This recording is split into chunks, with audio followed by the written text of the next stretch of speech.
আহমদ রাফাই ইরাকি যুবক মদিনা এসে নবীর রওজা পাকের পাশে ঘুরে আর ডাকে, নানা আমি হুসাইন, নানা আমি হুসাইন। তুমি কি আমি হুসাইনকে ভুলে গেছো? আমার নবী আহমদ রাফাইর কণ্ঠে হুসাইনের অভিনয়ের নানা ডাক শুনে সহ্য করতে পারলেন না। নবীজি রওজা মুবারক থেকে মাঝখান দিয়ে এই পর্যন্ত হাত মুবারক বাহির করে দিয়েছে। আজকে সেই হুসাইনের পক্ষে দুই চারটা কথা শুনলে নবীজি আমাদের সাথে একদিন ঘুমের ঘরে স্বপ্নের দেখা দিতে পারে। বাবারা, ভাইয়েরা, আমরা আখিরি নবীর উম্মত, আমরা শ্রেষ্ঠ নবীর উম্মত।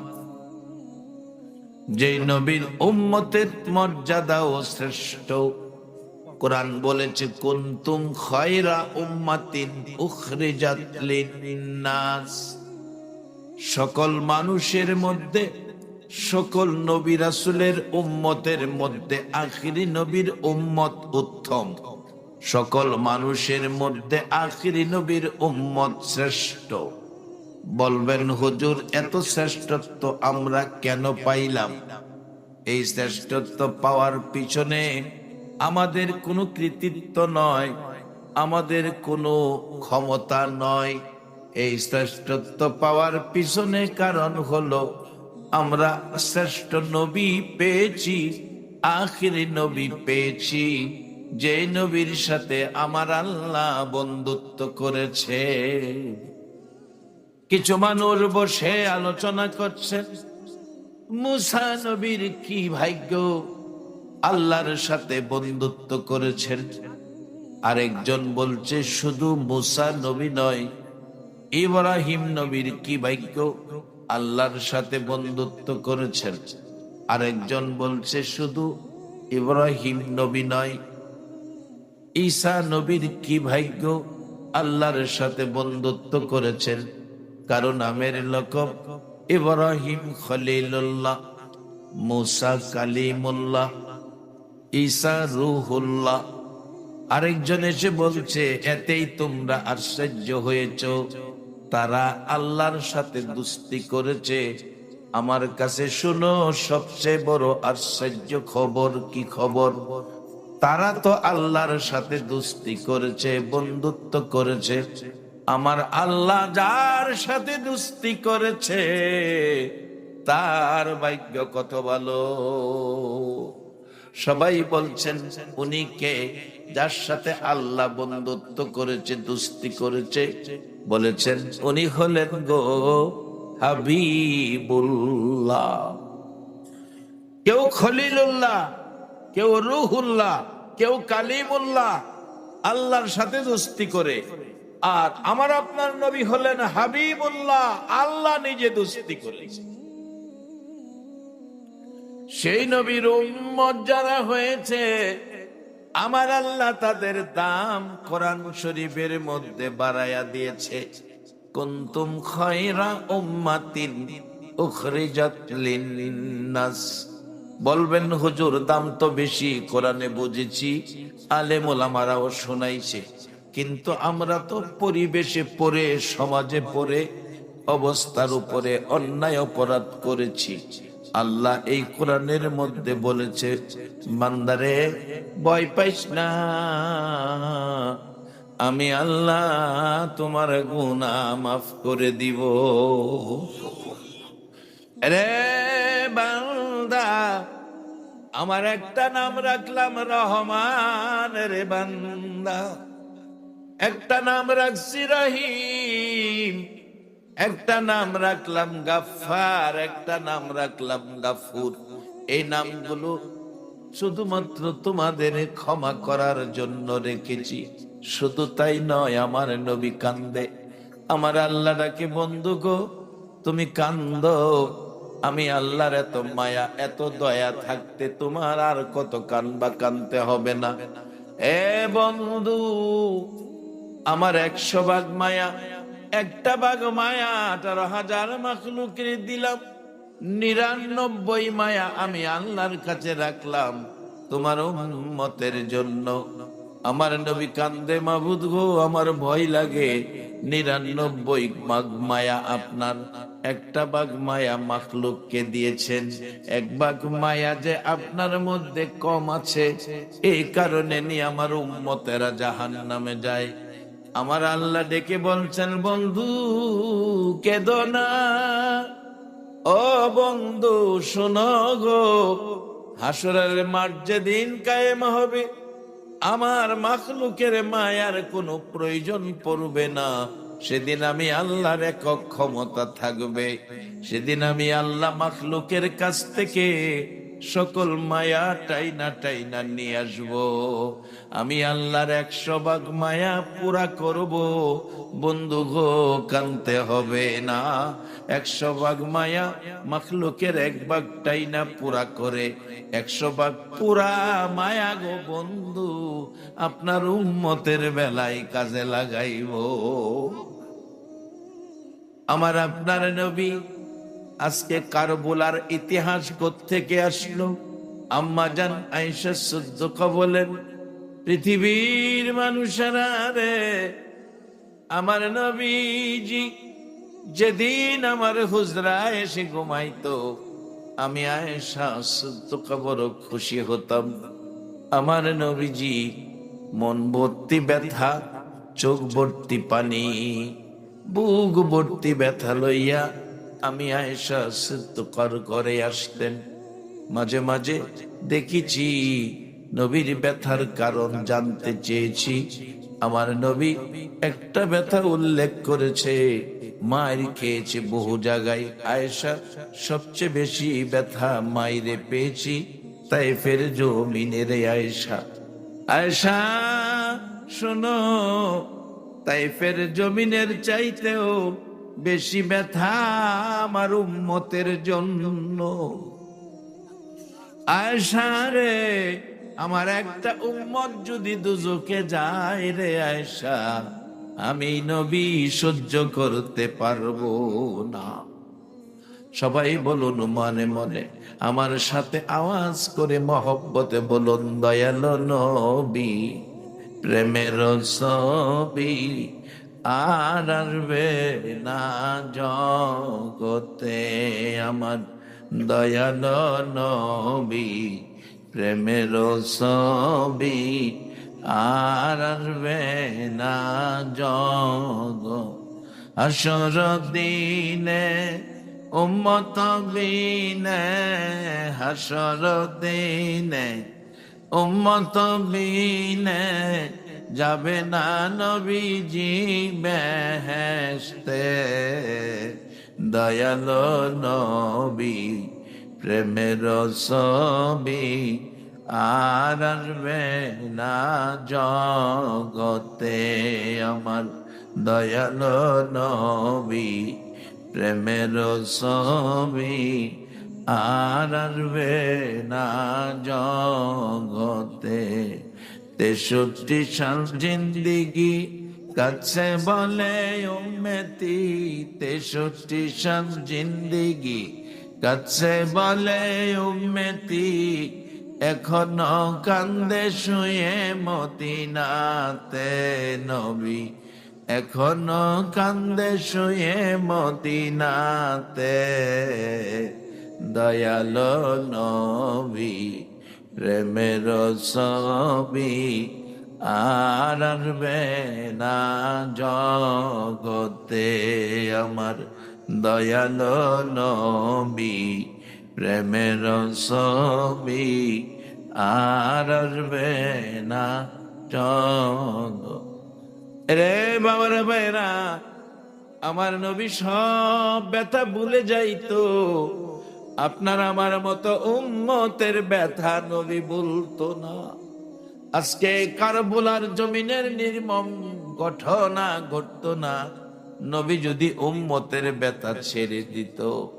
বাবারা ভাইরা, কোরআন শরীফে আল্লাহ নিজে বলেছেন, ওয়ালা তাকুলু লিমান ইউকতালু ফি সাবিলিল্লাহি আমওয়া। আল্লাহ বলতেছেন যারা আমি আল্লাহর রাস্তায় মৃত্যুবরণ করেছে তোমরা তাদেরকে মৃত বলো না, তারা জীবিত।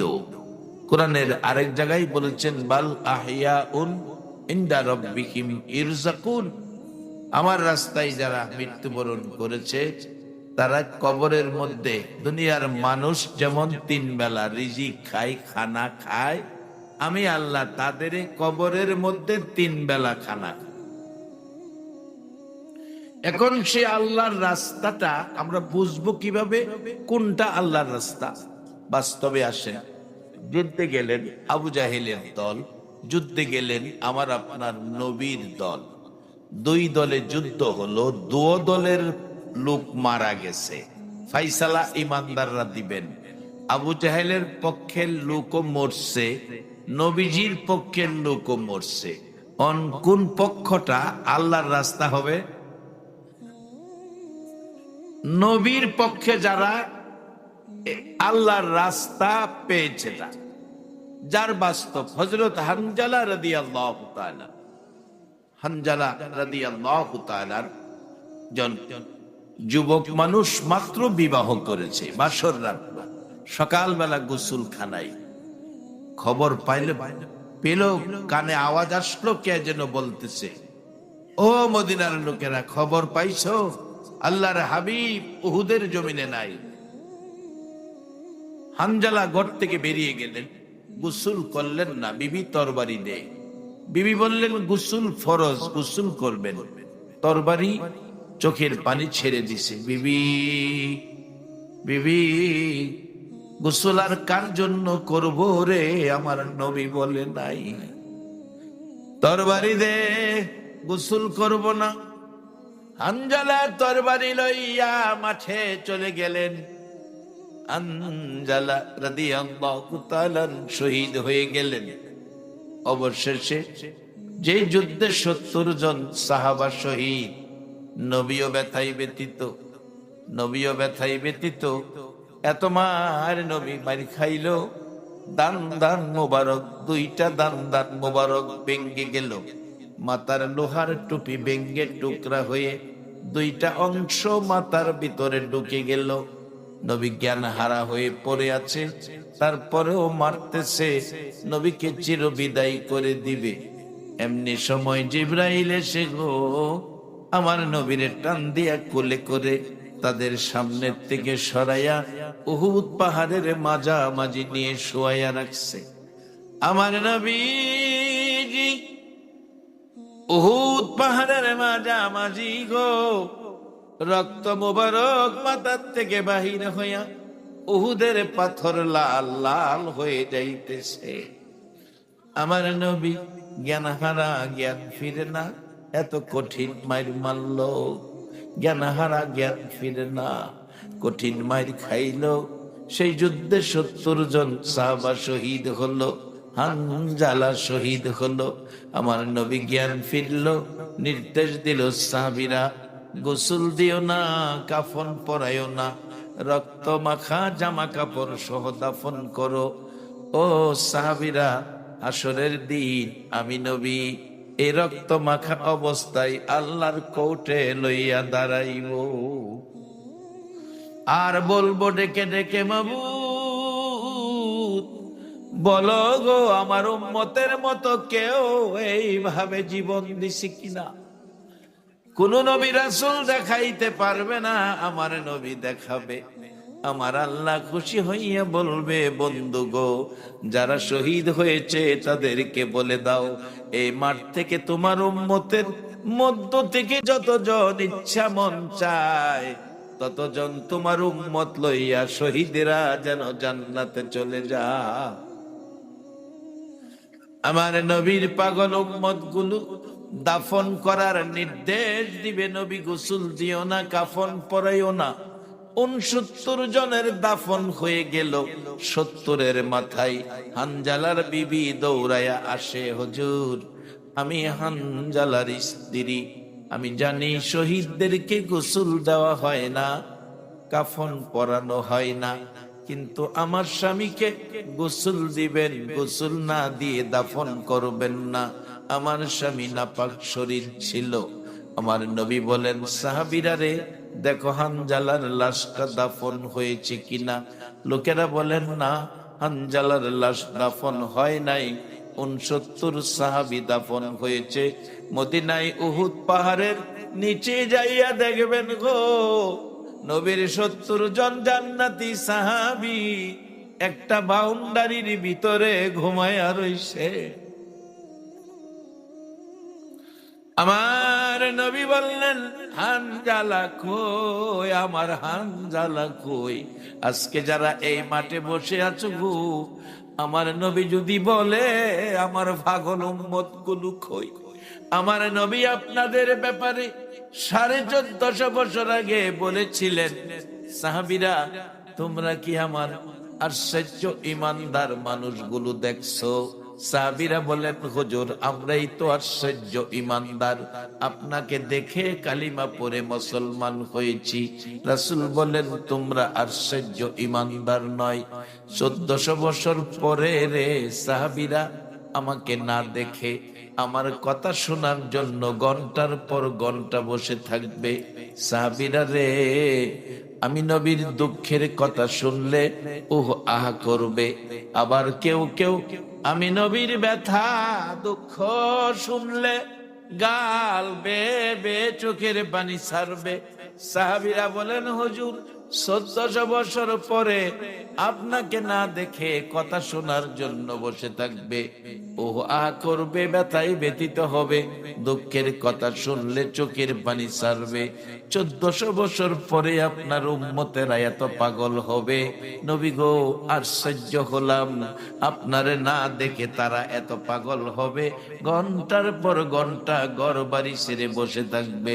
রাসূল বলেন, সাহাবীরা রে শুনে রাখো, আমার ওই যুগের পাগল উম্মত গুলি আমারে না দেখে যারা এই সময় দিবে, ব্যথায় ব্যথিত হবে, আমি নবীর কথা শুনবে, তারাই হলো রে আশ্চর্য ইমানদার। তোমরা সাক্ষী হও, আমি রাসূল বলে দিলাম, ওই পাগল উম্মত গুলো না লইয়া আমি নবী জান্নাতে যাব না। কে আপনারা কোন মায়ের সন্তান এই মাহফিলে বসে আছেন? আপনারা আশ্চর্য ইমানদার এবং আল্লাহর রাসূলের পক্ষের মেহমান হয়ে গেছে। যারা নবীর পক্ষের মেহমান, তাদের মৃত্যুটাই তো আল্লাহর রাস্তায় হয়। আবু জাহেলের পক্ষে যারা মৃত্যুবরণ করেছে, তাদের আল্লাহর রাস্তায় হয় না। হানজালার লাশ পাওয়া যায় না, নবীর পক্ষের মেহমান কাঁদতেছে আমার নবীজি। সাহাবীরা রে, আমার হানজালা কোথায় রে? দেখো কাফের বেঈমানের দৌড়ে নিয়ে গেছে কিনা। তালাশ করে দেখা গেল না, কাফেরদের মধ্যেও হানজালার লাশ পাওয়া যায় না।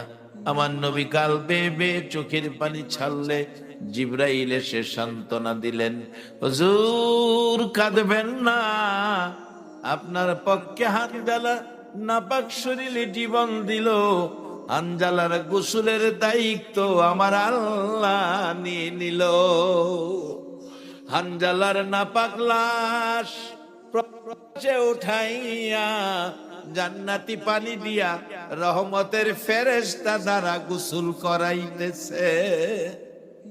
এই রাস্তাটা হলো আল্লাহর রাস্তা, যে রাস্তা নবী আমাদেরকে দেখাইয়া দিয়ে গেলেন।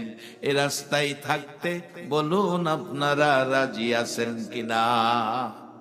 আল্লাহর রাস্তায় যারা থাকবে তারাই আল্লাহর জান্নাতি মেহমান হবে। বাবারা, ভাইয়েরা, আল্লাহর রাস্তায় জীবন দিতে পারলে কবরে যায় জান্নাতি খাওয়া পাওয়া যাবে। আমার নবীর আদুরের নাতি ইমাম হাসাইন হুসাইনের এই অবস্থা কোত্থেকে আসলো?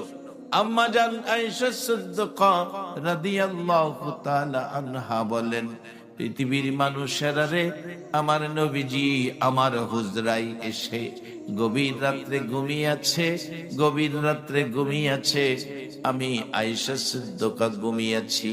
হঠাৎ আমার নবী বিছানায় নাই।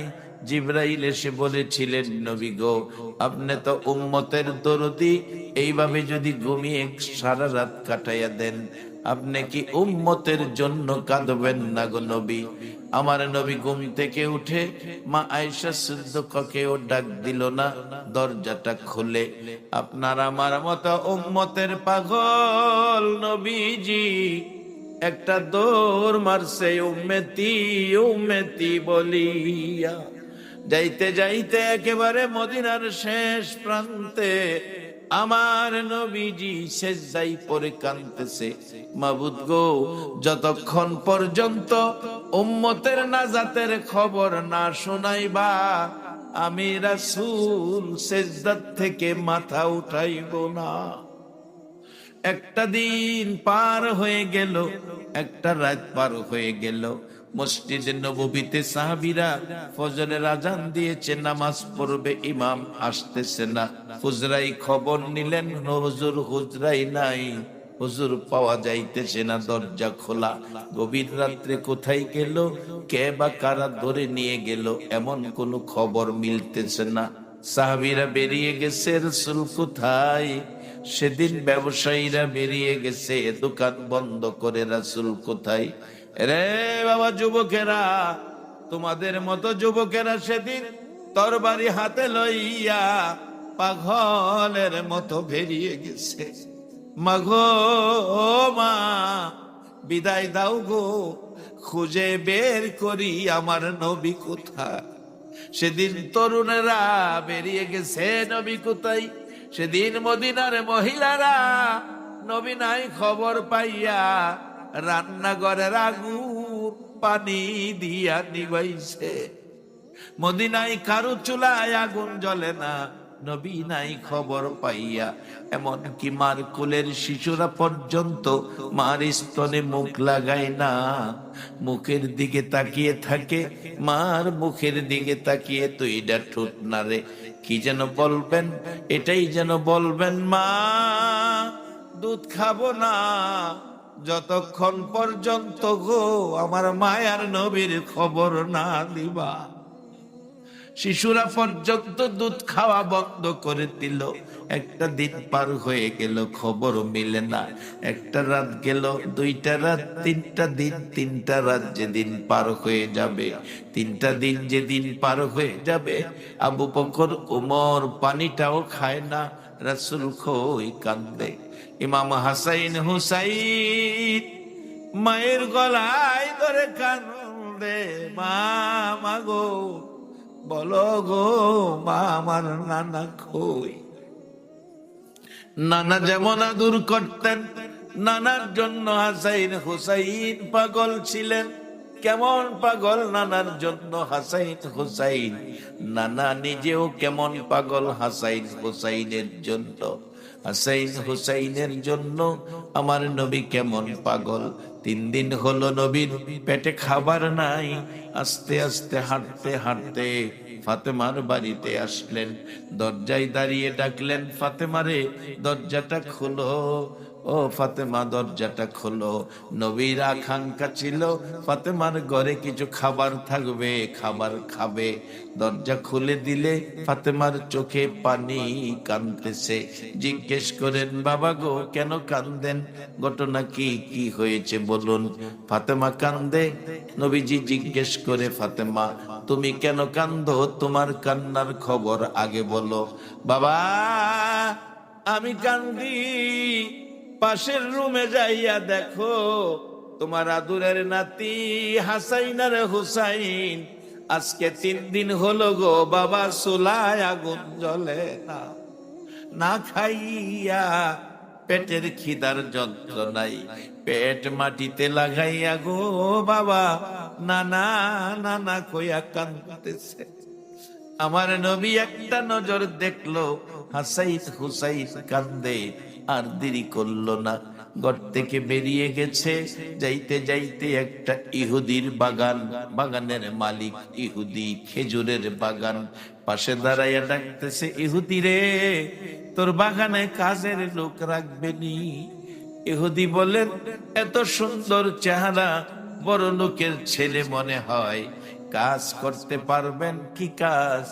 কুয়ার থেকে মাটির কুয়া পানি উঠাইয়া গাছের গোড়ায় গোড়ায় দিবেন। বলছে নবী পারবো। কত করে মাইনা দিবে রে ইহুদি? এক বালতি পানি উঠাইলে 3টা খেজুর দিব। এক বালতি পানি 3টা করে খেজুর, সিদ্ধান্ত হলো 8 বালতি পানি উঠাইয়া 9 বালতি বুড়াইয়া টান দিলে বালতির রশি ছিঁড়ে কুয়ার ভিতরে পড়ে গেছে। ইহুদি ডাকতেছে, পানি উঠাও। রাসূল বলেন, পানি উঠাবো, বালতি ছিঁড়ে পড়ে গেছে। ছিঁড়ে ফেলাইছো কেন? আমি ফালাই নাই, ছিঁড়ে গেছে। এই পর্যায়ে আয়েশা কাছে উপস্থিত হয়ে গিয়ে রাগ হয়ে গেলেন ইহুদি। আমার নবী বলেন, আমি ফালাই নাই, ছিঁড়ে পড়ে গেছে। কথা কাটাকাটি করে এক পর্যায়ে এমন রাগ হলো ইহুদি যে নবীর চেহারায় জীবনে কোনদিন একটা মশা মাছি বসে না রে, সেই নবীর গাল মোবারকে থাপ্পড় মারছে। আমার নবী কান্দে, ইহুদি রে 3 দিন হলো রে আমি নবী কিছু খাই না, শুকনা গালে থাপ্পড় দিছস, বল তোর হাতে ব্যথা পাইছস? আমার 8 বালতি খেজুর পানির বিনিময়, 8টা খেজুর 8 বালতি পানির বিনিময় 24টা খেজুর দে। আমার আদরের নাতি হাসাইন হুসাইন কান্দে। 8 বালতি পানির বিনিময় 24 খেজুর লইয়া এত আদরের নাতি ইমাম হাসাইন হুসাইনের জন্য রওনা হলেন। আমার আল্লাহ বলেন, জিবরাইল রে বন্ধুরে ক বালতি উঠাইয়া দিতে। জিবরাইল এসে ডাকে, হুজুর বালতি উঠাইয়া দিয়ে যান। ইহুদির বালতি উঠাইয়া দেন। ইহুদি বলছে, বালতি উঠাইয়া দেওয়ার জন্য আমার আল্লাহ বলছে উঠাইয়া দেন। সম্ভব অসম্ভব কিছুই না। কি দিয়ে উঠাবো রে জিবরাইল? হুজুর আপনি কুয়ার ভিতরে হাত বাড়াইয়া ডাক দেন। আমার নবী কুয়ার ভিতরে হাত বাড়াইয়া ডাক দিলে দেখি নবীর উম্মত ইমানদারের অন্তরে বিশ্বাস কেমন গভীর আছে। আমার নবী কুয়ার ভিতরে বালতিরে ডাক দিলে বলুন নবীর হাতে বালতি আসতে পারে কিনা? আমার নবী আঙ্গুল ইশারা করলে 4 টুকরা হয়। ডুবন্ত সূর্য ডাক দিলে আবার উদিত হয়। সেই নবী যখন হাত দিয়ে কুয়ার ভিতরে ডাক দিলেন, কুয়ার বালতি নবীর হাতে এসে গেলেন। ইহুদি রে বলছেন, ইহুদি এই লও তোমার বালতি, তোমার দিয়ে গেলাম। ইহুদি বলেন, এটা কেমন ব্যক্তি, কার গায়ে হাত তুললাম রে? যে ব্যক্তি কুয়ারের ভিতরে হাত বাড়াইয়া ডাক দিলে বালতি চলে আসে, উনি আখিরি নবী সারা কেউ না। কি করলাম, কার গায়ে হাত তুললাম? ইহুদি নিজের হাত নিজে কেটে ফেলছে, জ্ঞান হারা হয়ে গেছে। প্রতিকেরা এসে দেখে একটা লোক জ্ঞান হারা, মাথায় পানি দিলেন, জ্ঞান ফিরলেন। জিজ্ঞেস করলেন, কি অবস্থা, কি হলো তোমার? আমার কি হলো? আখিরি নবীর কাছে নিয়ে যাও, তোমাদের কাছে বলবো না। নবীজির কাছে নিয়ে গেলে ইমাম হাসাইন হুসাইন 2 জনকে কোলে লইয়া নবীজি খেজুর খাওয়াইতেছিলেন। ডাকতেছেন, নবীজি আছেন ঘরে? হাও, বেরিয়ে আসেন। আসলেন ইহুদি হাত কাটা। ডাকলে, বাবা তোমার এই অবস্থা কেন? ইহুদি বলেন, হুজুর আমি চিনতে পারি নাই, না চিনে আপনার গায়ে হাত তুলেছি, বেয়াদবি করেছি, এ হাত আমি কেটে ফেলছি। নবী গো বলুন বেয়াদবির ক্ষমা হবে কিনা? রাসূল বলেন, হবে। ক্ষমা পাবে, কালিমা পড়ে মুসলমান হয়ে যা। ইহুদি কয়, কালিমা পড়ে মুসলমান হইলে যদি বেয়াদবির ক্ষমা পায়, তাইলে সুযোগ তো পাইছি ক্ষমা পাওয়ার। হাতটা জোড়া লাগাইয়া দেয়। নবী গো আমার হাত জোড়া লাগাইয়া দিতে পারলে আমি কালিমা পড়ব। আচ্ছা, আপনাদের ধারণা কি আমার নবী পারবনি হাত জোড়া লাগাইতো? আসতে কইলেন যে, আসলে রাত বেশি হইলে আওয়াজ কমই হয়। যাক, সমস্যা নাই, কারণ কম হওয়ার কারণ আছে। আমি অনেক সময় বলি, এক বেচারা হোটেলে খাইতে বসছে, ভাত খাইব, মেসিয়ার 1 প্লেট ভাত, একটা লেবুর টুকরা, একটা কাঁচা মরিচ, একটা পেঁয়াজের টুকরা দিয়া বলতেছে, স্যার কি খাবেন, কি খাবেন? এবার তারা ভদ্রলোক লেবু টিপতেছে আর বলতেছে কি আছে? ইলিশ মাছ আছে, পাঙ্গাস মাছ আছে, রুই মাছ আছে, দেশি মুরগ আছে, ফার্মের মুরগ আছে, গরু আছে, খাসি আছে। বেটা যা আছে আমার বিশ্বাস হয় না, মিথ্যা কথা কস। কেমনে বুঝলেন? ওই প্রথমত ঠগাইছস, লেবু দিছস, এই যে চাপতাছি লেবুর থেকে এক ফোঁটা রস পড়ে না। আমারে কোন কেরে মিয়া, আমি তো মেসিয়ার মাহাজন বসা ক্যাশে, মাহাজন রে কর। মাহাজন মেসিয়ার কি লেবু দিল, লেবুতে তো রস নাই। মাহাজন কয় বাবারে রস কত থাকবো, এই লেবুর টুকরা তোমার আগে আরো 60 জনে খায়া গেছে। 60 জনে খাইলে যেমন লেবুর মধ্যে রস থাকে না, বেশি রাত্রে ওয়াজে গেলে শ্রোতার আওয়াজ থাকে। কারণ হগল হজর তো সুবহানাল্লাহ আলহামদুলিল্লাহ জোরে কোন, আস্তে কেউ কোন। তবে আমি কম সময়ে কষ্ট কম দিয়া মূল কথাগুলির মধ্যে যাচ্ছি। বাবারা ভাইয়েরা, এত আদরের নাতি ইমাম হাসাইন হুসাইন দুইজন কোলে লইয়া নবীজি খেজুর খাওয়াইতেছেন। ইহুদি ডাক দিলে বেরিয়ে আসলেন হাত কাটা দেখে। এবার বললেন, হুজুর কালিমা পড়লে যদি মাফ হয়, আমার হাত জোড়া লাগাইতে পারলে কালিমা পড়ব। আমার নবীর পক্ষে হাত জোড়া লাগানো বলুন সম্ভব হবে কিনা? রে বাবারা ভাইয়েরা, অন্যদিকে গেলাম না, আরো হাজার হাজার ঘটনা রয়ে গেছেন। নবীজি হাতে নিয়ে বলতেছেন আল্লাহ কি করব? আল্লাহ বলেন, বন্ধু হাতে হাত লাগাইয়া বিসমিল্লাহ বলে একটা মালিশ দিয়ে দেন। হাতে হাত লাগাইয়া বিসমিল্লাহ বলে মালিশ দিলে হাত জোড়া লাগা গেছে। ইহুদি টানে ছুড়ার যায় কিনা দেখে, আগের চেয়েও শক্তি হাতের মধ্যে বেশি এসে গেছে। আমার নবীর হাতের বরকত, মুখের বরকত, কথার বরকত কত। খাইবরের যুদ্ধে বহুদিন যুদ্ধ চললো, কোন পার্টির বিজয় আসতেছে না। আমার নবী বলেন, কালকে সকালে আমি একজনের হাতে ইসলামের পতাকা দিব, যার হাতে ইসলামের বিজয় চলে আসবে। সকালবেলা সকলে অপেক্ষায়, নবী জানি কার হাতে ইসলামের পতাকা দেয়।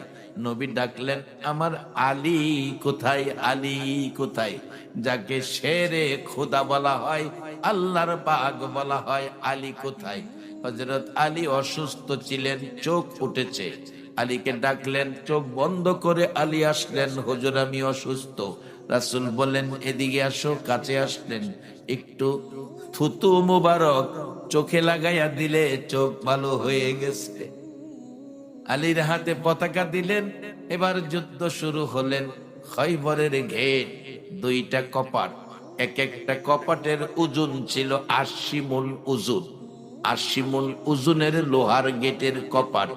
আলী একটা আঙ্গুলে ইশারা করে, একটা আঙ্গুলে ইশারা করে 80 মুল ওজনের লোহার গেটের কপাট টান দিয়া খুইলা ফালাইছে। বাম হাতে ঢাল বানাইয়া যুদ্ধ শুরু করে মুসলমানদের বিজয় নিয়ে আসলেন। আলী ঢাল ফেলে দিলেন। যুদ্ধ শেষে এবার 40 জন সাহাবী ওই ডালটাকে ধরে আলগাইতে চাইলেন, পারলেন না। বললেন, আলী বাম হাতে ডাল বানাইয়া যুদ্ধ করেছো, 40 জনে লড়াইতে পারি না, কিভাবে তুমি করলা? এবার তুমি একটু দেখাও। হযরত আলী বলেন, আমিও ধরে টানি, লড়াইতে পারি না। রাসূলের কাছে গেলে বলা হলো, নবীজি গো, আমি তো বাম হাতে ডাল বানাইয়া যুদ্ধ করেছি, এখন তো লড়াইতে পারি না। আমার নবী বলেন, আলী, আলী রে, ওই সময় ক্ষমতাটা তোমার ছিল না, ওই সময় আমার স্বয়ং আল্লাহর ক্ষমতা ছিল। সেই নবী হাত জোড়া লাগাইলে বলুন জোড়া লাগবে কিনা? ইহুদি কালিমা পরে মুসলমান হয়ে গেলেন।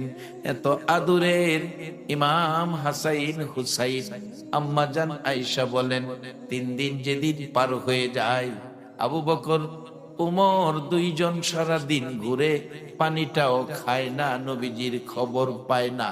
মদিনার শেষ প্রান্তে চলে গেছে, ঘুরতে ঘুরতে যাইয়া দেখে এক জাক মানুষ বসে কি যেন ভাবছেন। বললেন, বাবারা কি ভাবতেছো, কি তিনি টেনশনে আছো? আপনাদের পরিচয় কি? আপনারা কে? আমরা মদিনার মেহমান। রে রাখালেরা, মাঠে ঘাটে থাকো, বলো আমার মায়ার নবীরে দেখছনি? আবু বকর বললেন, মায়ার নবীরে দেখছনি? আজকে 3 দিন হলো নবীরে পাই না। উমর বলছেন, রাখালেরা রে, আমি উমর তরবারি নিয়ে গিয়েছিলাম নবীর মাথা কাটবো। আল্লাহর কসম রে, নবীর সুন্দর চেহারা দেখে আমি কালিমা পড়ে মুসলমান হয়ে গেছি। আজকে 3 দিন হলো সুন্দর নবীরে দেখি না।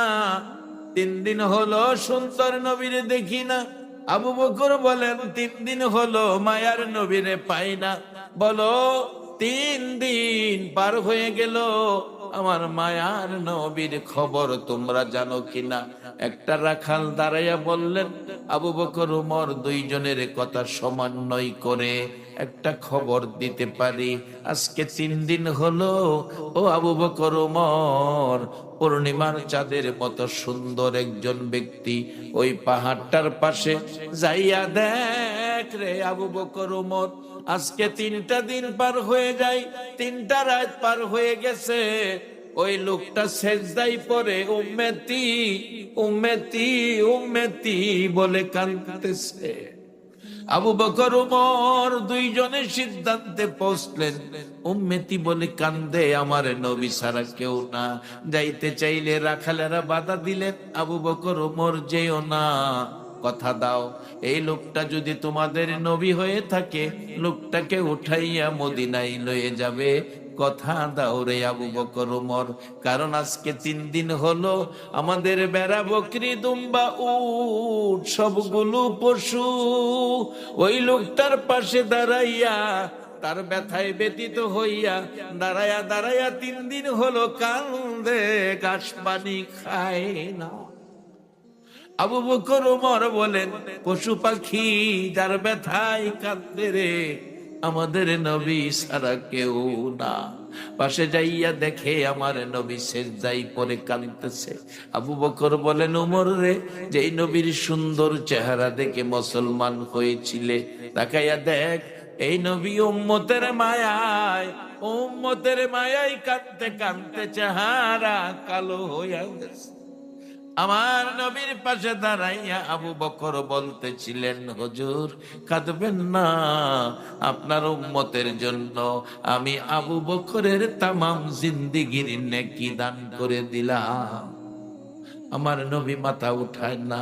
উমর বলেন, হুজুর আমি উমর, আপনার মাথা কাটতে গিয়েছিলাম গো নবী, আপনার সুন্দর চেহারা দেখে আমি মুসলমান হয়েছি।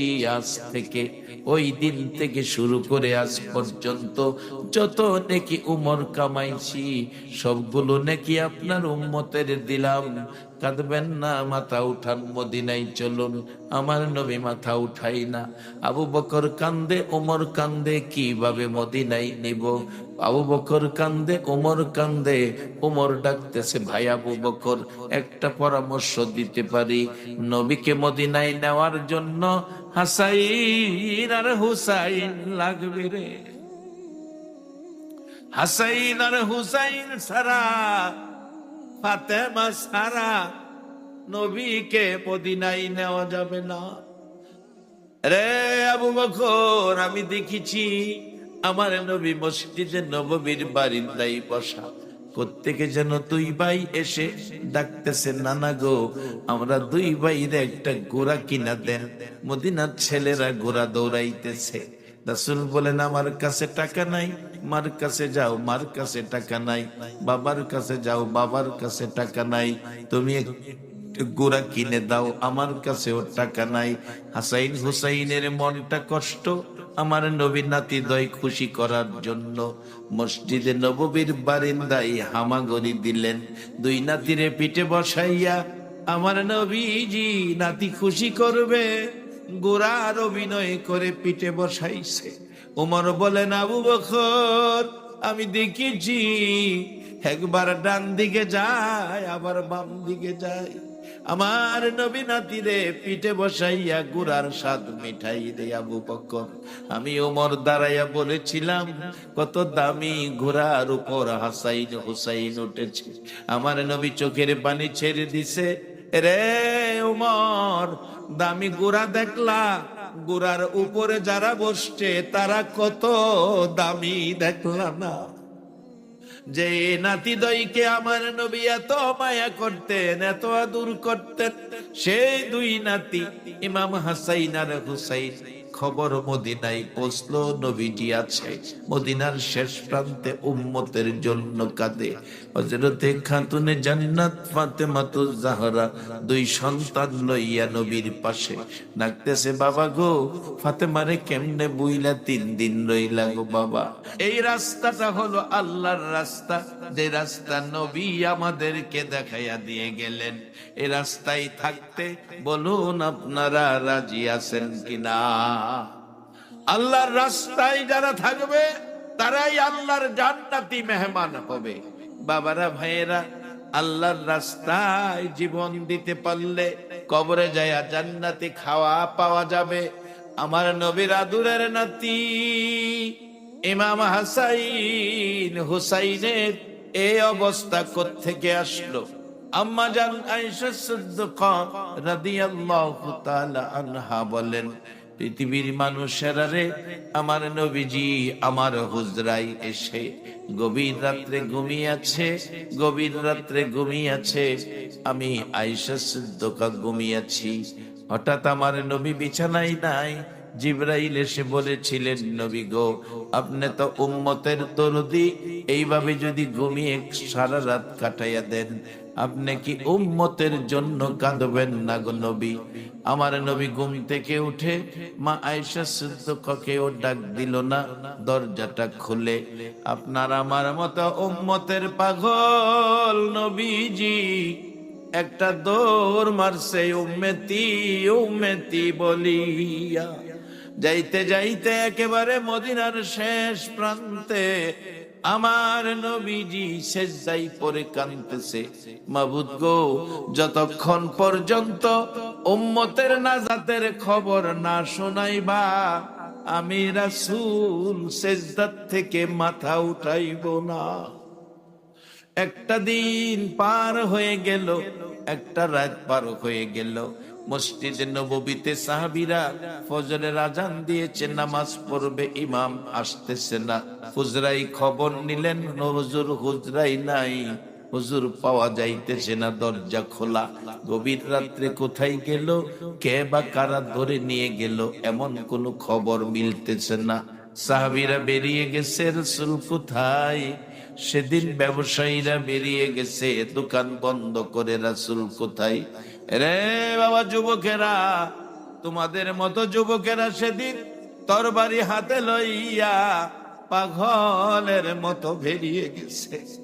মাগো মা বিদায় দাও গো, খুঁজে বের করি আমার নবী কোথায়। সেদিন তরুণেরা বেরিয়ে গেছে, নবী কোথায়?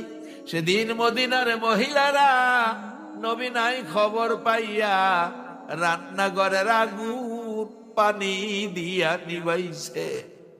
মদিনায় কারো চুলায় আগুন জ্বলে না, নবী নাই খবর পাইয়া। এমনকি মার কোলের শিশুরা পর্যন্ত মার স্তনে মুখ লাগায় না, মুখের দিকে তাকিয়ে থাকে, মার মুখের দিকে তাকিয়ে দুইটা ঠোঁট নাড়ে।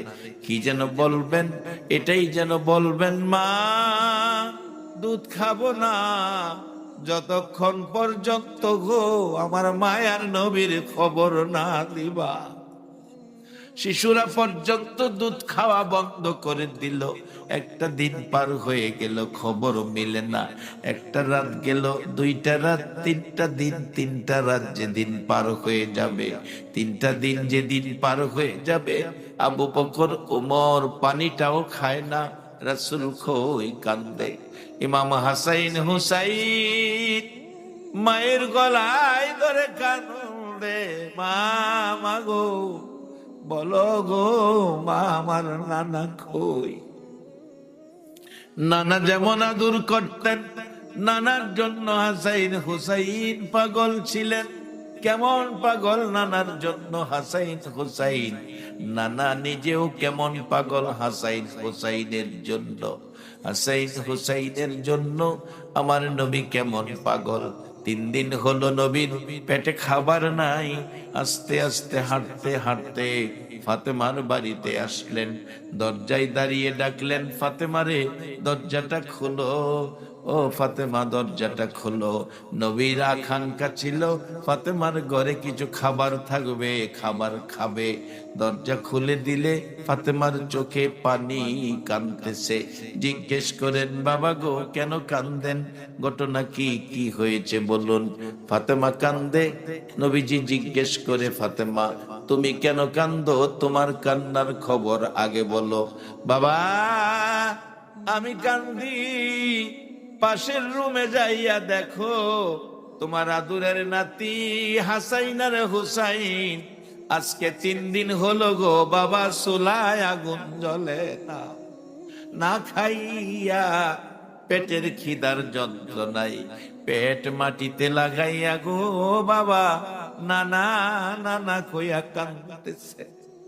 আমার নবী একটা নজর দেখলো হাসাইন হুসাইন কান্দে, আর দেরি করলো না, ঘর থেকে বেরিয়ে গেছে। যাইতে যাইতে একটা ইহুদির বাগান, বাগানের মালিক ইহুদি, খেজুরের বাগান, পাশে দাঁড়াইয়া ডাকতেছে, ইহুদি রে তোর বাগানে কাজের লোক রাখবেনি?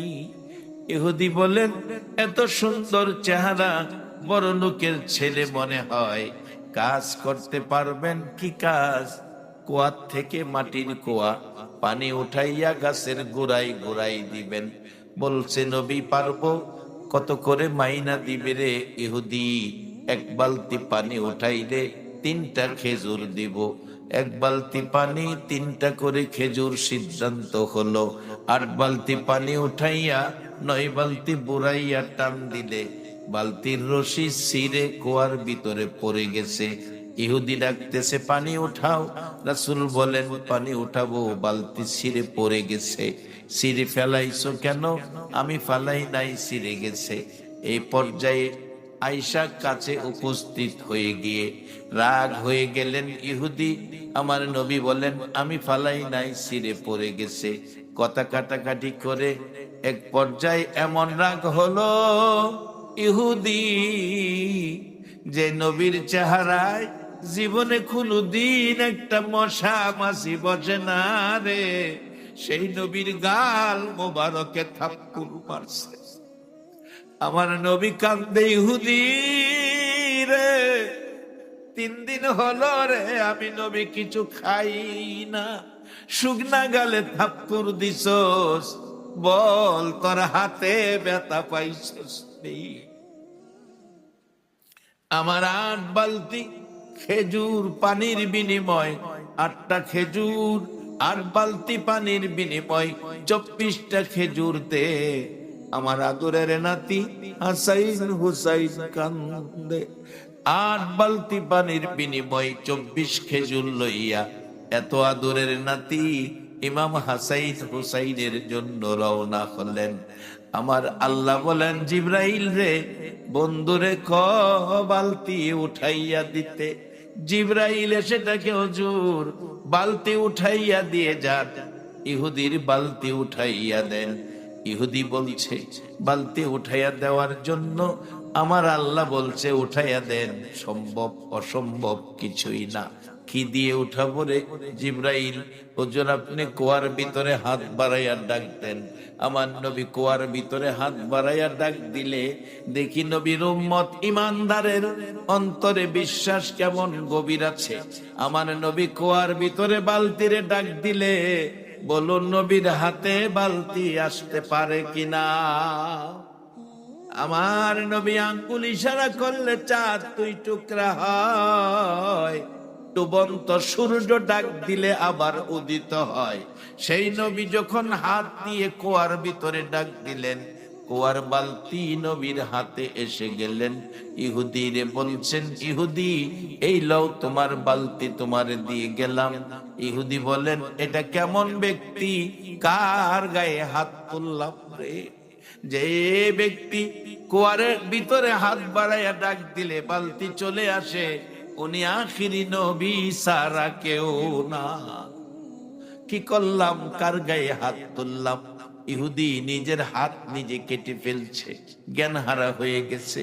পথিকেরা এসে দেখে একটা লোক জ্ঞান হারা, মাথায় পানি দিলেন, জ্ঞান ফিরলেন।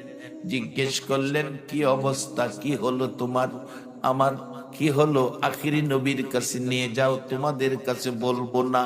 নবীজির কাছে নিয়ে গেলে ইমাম হাসাইন হুসাইন দুইজনকে কোলে লইয়া নবীজি খেজুর খাওয়াইতেছিলেন।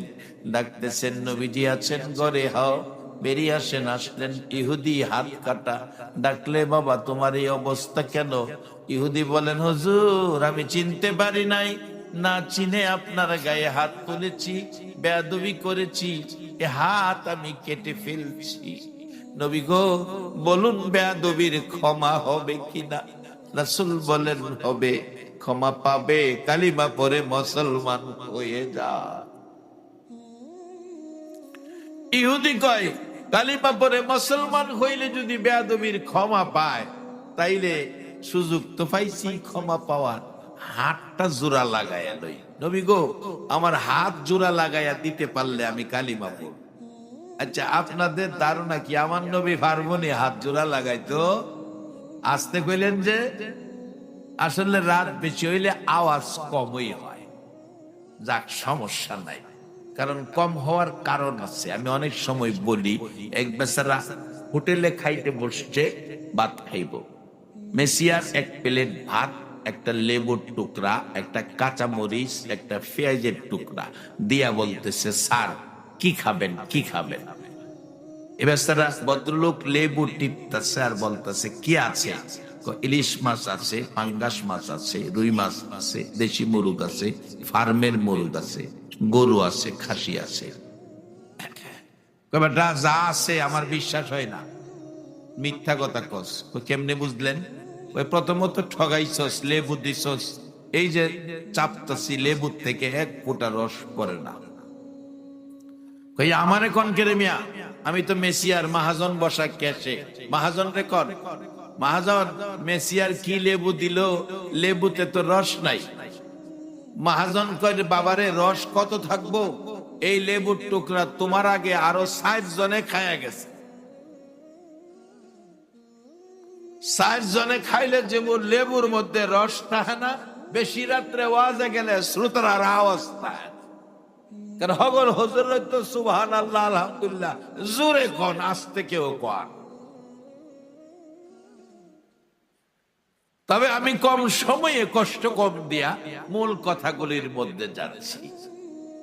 বাবারা ভাইয়েরা, এত আদরের নাতি ইমাম হাসাইন হুসাইন দুইজন কোলে লইয়া নবীজি খেজুর খাওয়াইতেছেন। ইহুদি ডাক দিলে বেরিয়ে আসলেন, হাত কাটা দেখে। এবার বললেন, হুজুর কালিমা পড়লে যদি মাফ হয়, আমার হাত জোড়া লাগাইতে পারলে কালিমা পড়ব। আমার নবীর পক্ষে হাত জোড়া লাগানো বলুন সম্ভব হবে কিনা? রে বাবারা ভাইয়েরা, অন্যদিকে গেলাম না, আরো হাজার হাজার ঘটনা রয়ে গেছেন। নবীজি হাতে নিয়ে বলতেছেন, আল্লাহ কি করব? আল্লাহ বলেন, বন্ধু হাতে হাত লাগাইয়া বিসমিল্লাহ বলে একটা মালিশ দিয়ে দেন। হাতে হাত লাগাইয়া বিসমিল্লাহ বলে মালিশ দিলে হাত জোড়া লাগা গেছে। ইহুদি টানে ছুড়ার যায় কিনা দেখে, আগের চেয়েও শক্তি হাতের মধ্যে বেশি এসে গেছে। আমার নবীর হাতের বরকত, মুখের বরকত, কথার বরকত কত। খাইবরের যুদ্ধে বহুদিন যুদ্ধ চললো, কোন পার্টির বিজয় আসতেছে না। আমার নবী বলেন, কালকে সকালে আমি একজনের হাতে ইসলামের পতাকা দিব, যার হাতে ইসলামের বিজয় চলে আসবে, সকালবেলা সকলে অপেক্ষায়, নবী জানি কার হাতে ইসলামের পতাকা দেয়। নবী ডাকলেন, আমার আলী কোথায়, আলী কোথায়? যাকে শেরে খোদা বলা হয়, আল্লাহর বাগ বলা হয়, আলী কোথায়? হযরত আলী অসুস্থ ছিলেন, চোখ উঠেছে। আলীকে ডাকলেন, চোখ বন্ধ করে আলী আসলেন, হুজুর আমি অসুস্থ। রাসূল বললেন, এদিকে আসো। কাছে আসলেন, একটু থুতু মুবারক চোখে লাগাইয়া দিলে চোখ ভালো হয়ে গেছে। আলীর হাতে পতাকা দিলেন। এবার যুদ্ধ শুরু হলেন। খয়বরের ঘেট, দুইটা কপাট, এক একটা কপাটের ওজন ছিল ৮০ মুল ওজন। ৮০ মুল ওজনের লোহার গেটের কপাট।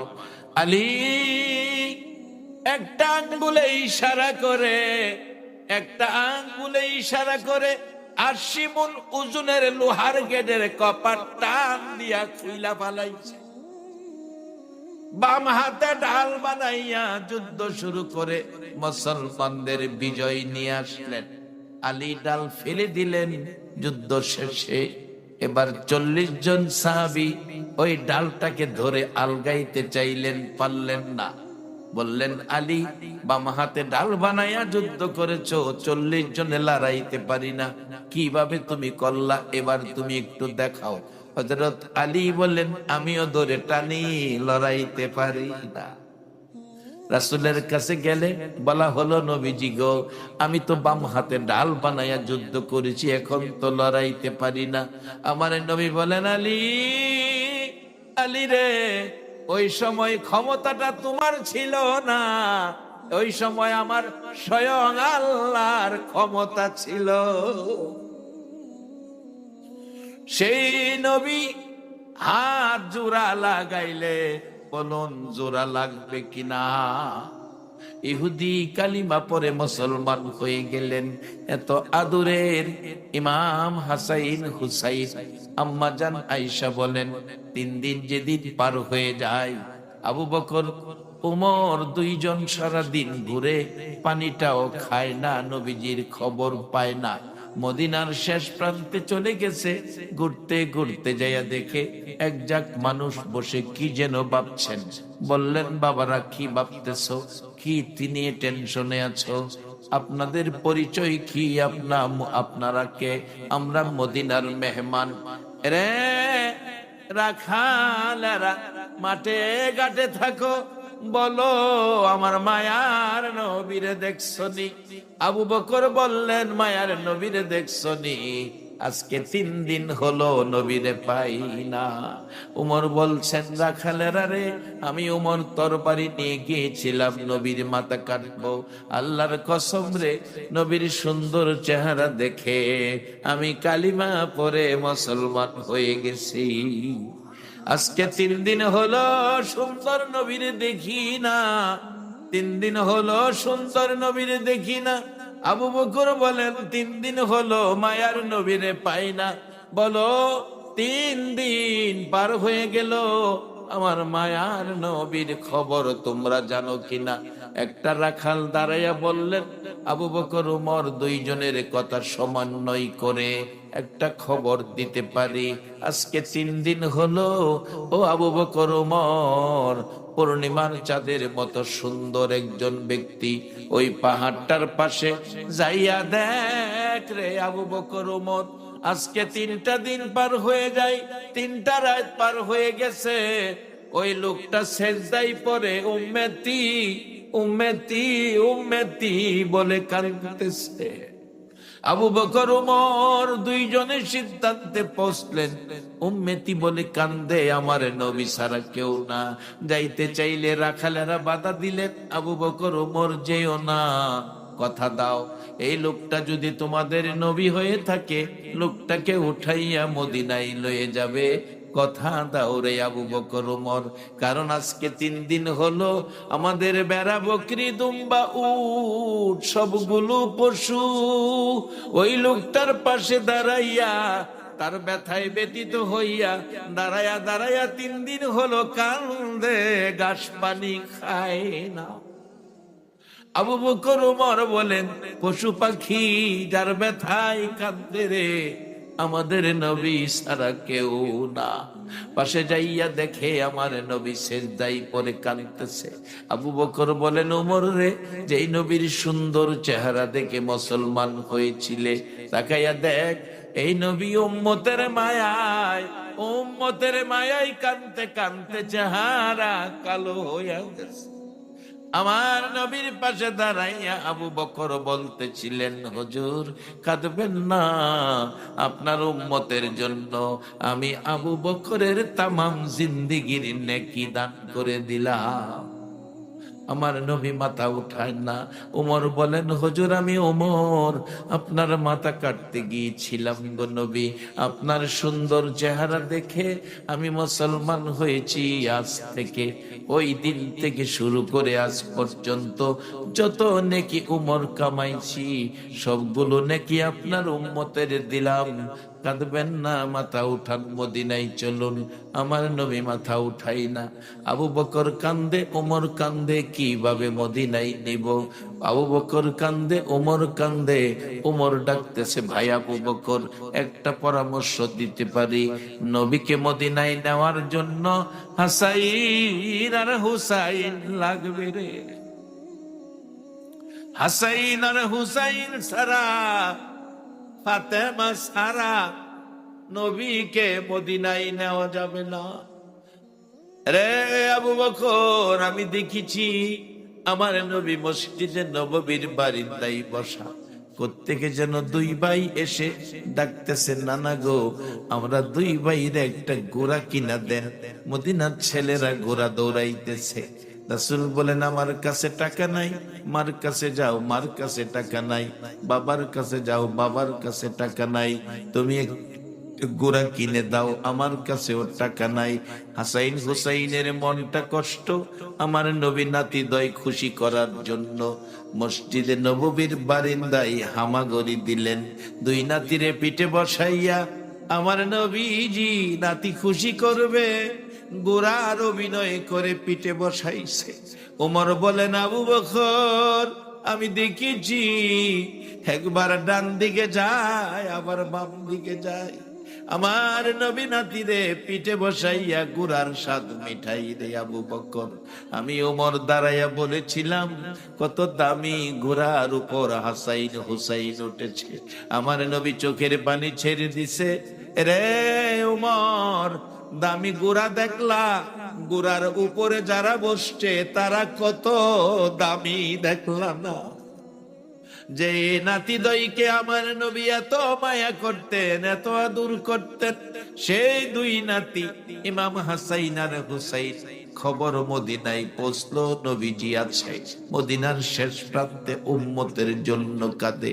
হযরতে খাতুনে জান্নাত ফাতেমাতুজ জাহরা দুই সন্তান লইয়া নবীর পাশে ডাকতেছে, বাবা গো, ফাতেমারে কেমনে বুইলা 3 দিন রইলা গো বাবা?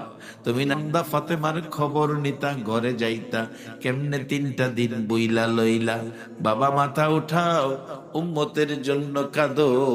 আমি ফাতেমা কথা দিলাম, আসরের দিন আপনার উম্মত লইয়া যদি বিপদে পড়ে উম্মতেরা, আমি ফাতেমার তামাম জিন্দেগীর নেকি আমি দান করে দিব। আমার নবী না এখনো মাথা উঠায়। আমার নবীর কলিজার টুকরা মেয়ে ডাকে, হাসাইন হুসাইন রে, তোরা ডাকতে তোদের ডাক সারা বাবা মাথা উঠাবে না। বাবা উম্মতের জন্য পাগল হয়ে গেছে। নানার দুই কান মোবারকে মুখ লাগাইয়া দুই নাতি ডাকতেছে, নানা, নানা গো, নানা, আমরা হাসাইন আর হুসাইন 3টা দিন কেমনে বুইলা রইলা?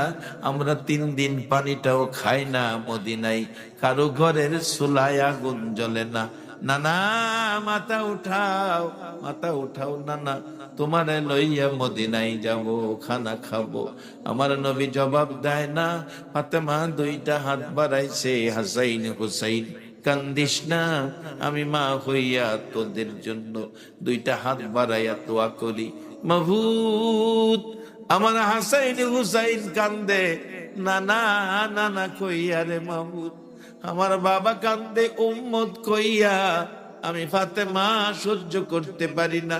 আমার এতিম বাবা দুনিয়ার জমিনে চোখ খুলে একটা দিন বাবা দেখলো না, দুনিয়ার জমিনে মুখ খুলে একটা দিন বাবা ডাকলো না। উম্মতের মায়া আর কত কাঁদবে রে আল্লাহ। আমি ফাতেমা দোয়া করে দিলাম আমার বাবার উম্মতের জন্য, আমার দুইটা কলিজার টুকরা হাসাইন আর হুসাইন কুরবানি করে দিলাম। বাবারা কোত্থেকে আসলো? কারবুলার এই নির্মম ঘটনা। মা ফাতেমা দোয়া করেছিল উম্মতের জন্য দুই সন্তান কুরবানি করে দিলাম। জিবরাইল এসে ডাকে, হুজুর মাথা উঠান, কাঁদবেন না, আপনার উম্মতের নাজাতের ফাইসালা হয়ে গেছে। আমার নবী মাথা উঠাইয়া দুই নাতি বুকে জড়াইয়া কান্দে, হাসাইন হুসাইন আয় আমার বুকে আয়। তারপরেও নবী কয় না আমার আদরের নাতি কুরবানি হতে দিব না। আমার নবীর ইচ্ছা হলো দুই নাতি কুরবানি হয়ে যাক, আমার উম্মতের নাজাতের ফাইসালা হোক। এই নবী পাইয়া বলুন আপনারা খুশি না বেজার? বাবারা ভাইরা, কুরবানি দোয়া করলো, মা কবুল করেছেন আল্লাহ। মায়ের দোয়া সন্তানের জন্য কবুল হয়, সন্তানের দোয়া মা বাবার জন্য কবুল হয়। আমার নবী দুনিয়া থেকে বিদায় হয়ে গেলেন, চার খলিফা বিদায় হয়ে গেলেন, ফাতেমা বিদায় হয়ে গেলেন। যেদিন ফাতেমা বিদায় হবে, যেদিন ফাতেমা বিদায় হবে, আমার নবী দুনিয়া থেকে বিদায়ের পর 6 মাস মা ফাতেমা দুনিয়ায় ছিলেন, একটা দিনও হাসি দেন নাই। 6 মাস পর্যন্ত শুধু কাঁদতেন। 6 মাস পরে আমার নবী শেষ রাত্রে ঘুমের ঘরে এসে ডাকেন, ফাতেমা, ফাতেমা রে কান্দিস না, তোর চোখের পানিতে আমার রওজা মুবারক ভরে গেছে, কান্দিস না রে ফাতেমা, কাল সকালে তৈয়ার থাইকো, আমি রাসূল তোমারে নেওয়ার জন্য আসব। সকালবেলা ফাতেমা ঘুম থেকে উঠে ফজরের নামাজ পড়ে বিছানায় বসে বসে কাঁদতেছেন। ইমাম হাসাইন দৌড়াইয়া আসলেন, ইমাম হুসাইন দৌড়াইয়া আসলেন। মার কি হলো? মা সকালবেলা কাঁদতে কেন? ইমাম হুসাইনকে বুকে লইয়া ফাতেমা কান্দে। ফাতেমা রে কান্দে, ইমাম হুসাইনকে বুকে লইয়া। মার কলিজা মানে না। ইমাম হুসাইন তাকে, মাগো এভাবে সকালে কোনোদিন কাঁদো নাই, এখন কাঁদতেছো কেন? ফাতেমা ডাকতেছে, বাবা গো, ও বাবা, আজকে কাঁদতেছি, তোমার নানা এসে আমাকে খবর দিয়ে গেল আজকে আমি ফাতেমা বিদায় হয়ে যাব। দাসীকে ডাকলেন, এক মস্ক পানি দে রে, আমি মায়ের হাতে হুসাইন রে গোসল করাইয়া দে। হুসাইন কান্দে, মা এত সকালে কোনদিন গোসল করাও নাই, আজকে কেন সকালে গোসল করাইতেছ? ফাতেমা কান্দে, বাবা আমি আর কিছুক্ষণ আছি, তোমার নানা আমাকে ডাক দিয়েছে, আমি চলে যাব। হুসাইন, মার হাতে আর গোসল হবে না রে, আমি ফাতেমা তোমার জীবনের শেষ গোসল করাইয়া দিলাম। হাসাইন কান্দে, মা এ কি বলতেছো, আমি কই থাকবো? হাসাইন আয় আমার পাশে আয়, আমি মা চলে যাব রে, এমন সময় আসবে মাকে পাবি না, মার হাতের গোসল সম্ভব হবে না, আয় আমার পাশে আয়, আর এক মস্ক পানি দে, আমার হাসাইনকে গোসল দে। গোসল দিয়ে ফাতেমা কাঁদতেছে, হাসাইন আমি চলে যাব রে, মার হাতের গোসল আর হবে না, এটাই তোর জীবনের শেষ গোসল। হুসাইন কান্দে, গোসল করাইয়া দিল মা। হুসাইন কান্দে, কান্নার আওয়াজ শুনে দৌড়াইয়া হযরতে আলী আসলেন। ও ফাতেমা, তুমি কান্দো? হুসাইন কান্দে, হুসাইন কান্দে। কারণ কি, ঘটনাটা কি জানতে চাই। ডাকতেছে, আর এক মস্ক পানি দে। স্বামী আসো, আমার পাশে আসো, তোমার হাত মুখ গুলো ধুয়াইয়া দে। স্বামী গো, তোমার সাথে সংসার করেছি, যদি কোনো কথাই তোমার মনে কষ্ট দিয়ে থাকি, আমি ফাতেমারে মাফ করে দিও। নবী আমারে ডাক দিয়েছে, আমি এখন চলে যাব। হযরতে আলী কান্দে, ফাতেমারে তুমি চলে গেলে আমি হুসাইন লইয়া আমি কেমনে থাকবো? এত ব্যথাই ব্যতীত হাসাইন হুসাইন, মা বাবা দুনিয়ায় নাই। হাসাইন আর হুসাইন দুই ভাই মিলে ওই মায়ের দোয়া কবুল হয়েছে। হাসাইনকে জহর খাওয়াইয়া, বিষ খাওয়াইয়া মদিনার জমিনে মারলেন। হাসাইনকে দুনিয়ার থেকে বিদায় করে দিলেন বিষ খাওয়াইয়া। কিভাবে খাওয়াইলেন ইতিহাস লেখে। হাসাইন রাদিয়াল্লাহু তাআলা আনহু চারজন বিবি ছিলেন। একজন বিবির নাম জায়েদা। জায়েদার হাতে শরবত ভালো করে বানাইতে পারতেন, শরবত খাইত জায়েদার হাতে। হাসাইন ডাকতেছে, জায়েদা শরবত দাও।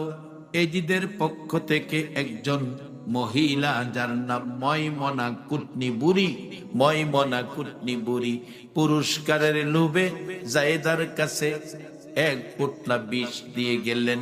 তুমি বিষ খাওয়াইয়া হাসাইন রে মাইরা দিবি, আর এজিদকে দিয়ে তোমাকে বিয়ে পড়াইয়া নিয়ে যাবে, রাজমুকুট পরাবো, তুমি রাজরানী হবে।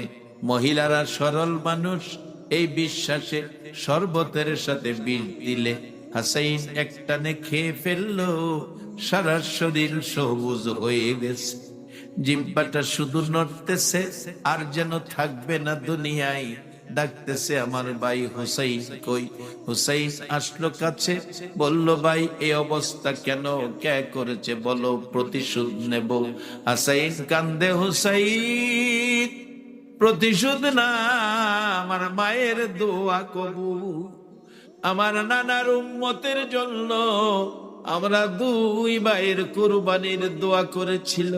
আমি বিদায় হয়ে যাই, তোমাকে ওসিয়ত করে যাই, তোমার উপর বিপদ আসবে। যেদিন বিপদ আসবে রে ভাই, সেদিন মারে ডাইকো না, বাবারে ডাইকো না, নানা নানা কইয়া কান্দো, নানা নানা কইয়া ডাইকো, তুমি কিছু শান্তি পাইবা। হাসাইন চলে গেলেন। এবার এই যে চক্রান্ত, হুসাইনকে শেষ করতে হবে। কুফাবাসী, ইরাক নগর, ইরাকের নগরী কুফাবাসীরা মিলেমিশে চিঠি পাঠাইতেছেন এজিদের পক্ষ থেকে।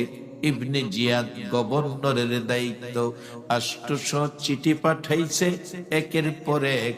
হুসাইন মহরমের 1 তারিখ চিঠিগুলো জমা করে অন্য গণ্যমান্যময় মুরব্বীদেরকে ডাকলেন। এত চিঠি কি করব, আমি যাব না না যাব? মুরব্বীরা বলেন, চিঠির রং ভালো, কিন্তু কুফার তরবারির ব্যবহার ভালো হবে না।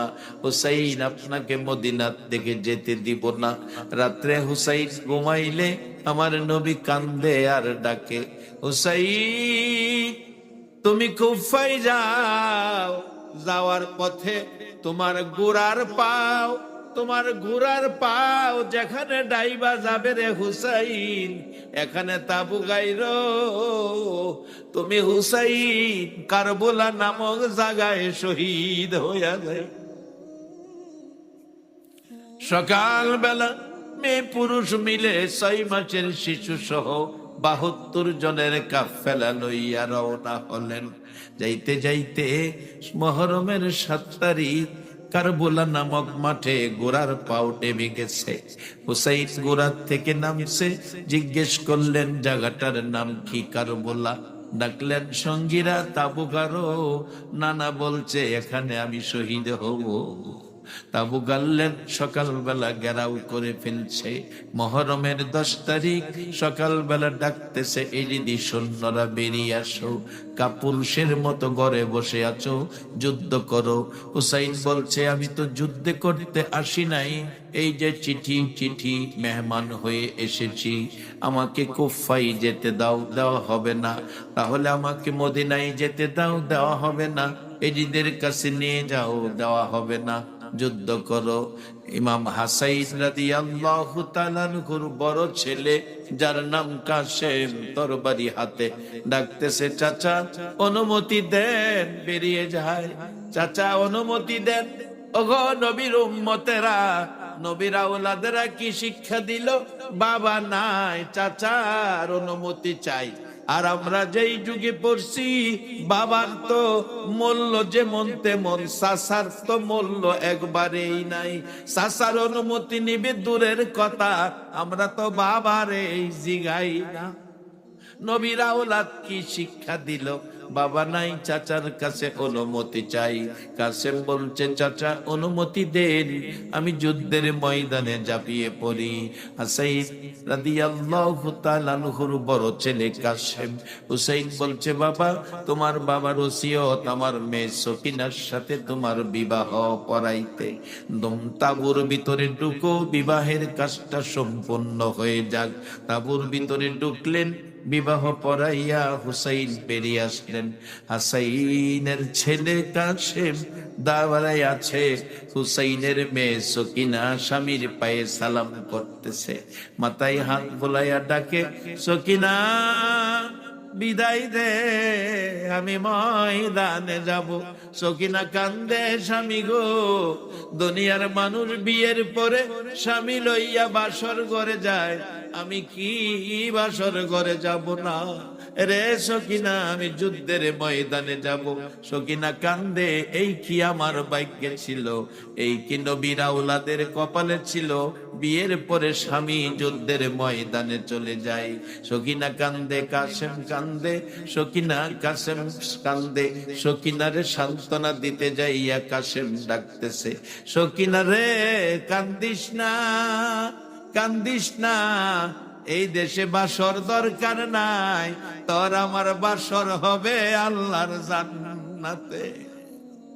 কাসেম চলে গেলেন, মনের কথা মনে রইল, বলা হইল না।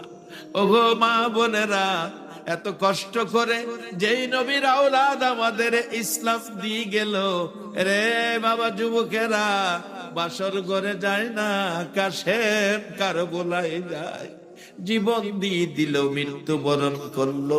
এই কষ্ট করে যে ইসলাম আমাদেরকে দিয়ে গেল, এই ইসলাম নিয়ে চলা, ইসলামের পক্ষে থাকা, ইসলাম লইয়া ভালো কাজ করা, বলুন আমাদের দরকার আছে কিনা?